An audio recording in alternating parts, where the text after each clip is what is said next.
everybody, it's Becky, and today I'm finally going to show you the final part, or part 3, of completing the first section of the Milan Art Institute Mastery Program. And I'm going to show you today all of my finished drawings and oil paintings.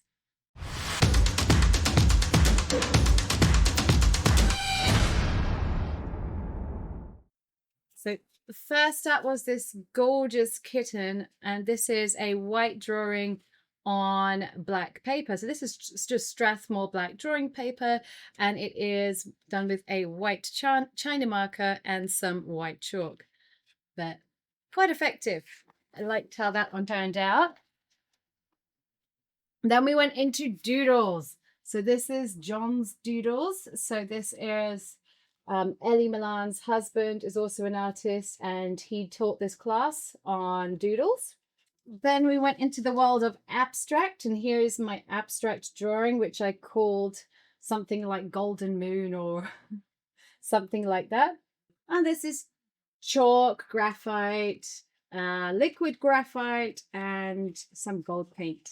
Then we did foreshortened imagery. So this is a foreshortened photo of a lady, of a model. So we're looking at different dimensions by foreshortening, which is where you have an item coming towards you. So it changes the proportions.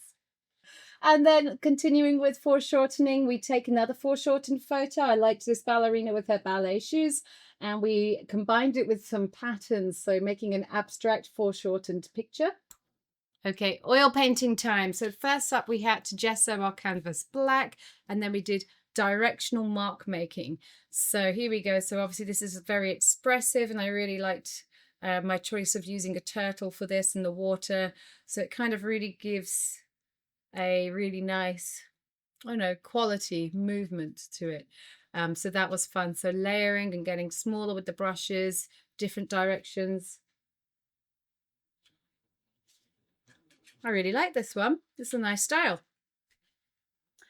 Then we had 3 technique studies. So the first one was white on white. So essentially you have to mix white in with every single color, but not making a pastel. That's not enough. So you don't want pastel colors. What you want to do is you want to mix every color with white and then add a little bit of its complementary. So if you're doing red and white, don't stop at pink. You need to put in some green to mute it down, and that is how you end up with your really nice white on white palette. I love this horse. I love this butterfly. I really liked these next 2 actually. So this one I want to do more of. I liked it. And this one, black on black. So similar idea, every color had to be mixed with black, obviously, except for the, the teeth and the eyes where we're not going for black, but for the black fur, none of this is a true black. It is all colors mixed with black. And that's what this striking look. And I really like this one. So then we did a monochromatic. So I chose the color pink. Everything's mixed with pink here, so all different types of pinks, different shades of pinks with different levels of white complements, and yeah. And so obviously I came up with this idea of a pink butterfly on a pink beach and a pink sunset. It's really pretty. I like it. At the end of this whole section, we then had to paint our final assignment, which was a much larger oil painting using any of the techniques that we've learned on this program so far. And I went for the monochromatic subtractive process, where you take a dark color, paint your whole canvas, subtract out of it the tonal values, so taking out your lights, trying to leave in your darks, and then once that's dry, you then do your glazing with some colors, and then when that's dry, you come over with some opaques. And I don't think it is going to fit on camera, but we'll give it a go.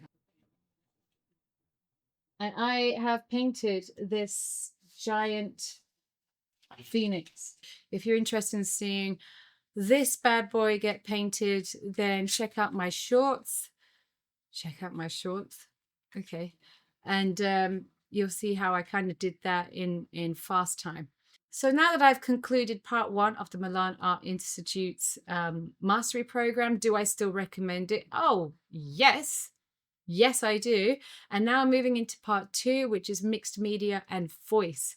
And from what I've done so far, I am really impressed with their knowledge on the whole figuring out your archetypes, our personality types. And not only that, which anyone can do, anyone can say, take this personality type and find out what kind of person you are.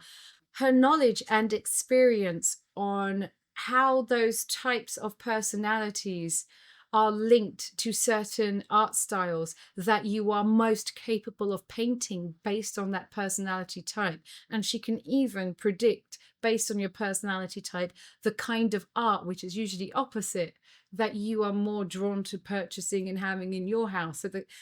I'm like phenomenally impressed. So if you are interested in this program, or you just want to dip your toe in and try one of their courses, check out the links in this description. And now the mixed media section is bringing together all of the acrylic techniques, mark making, abstract stuff, but everything must finish with an oil painted layer on top, because that's where the professional industry is. So I'm learning. So this is all very exciting.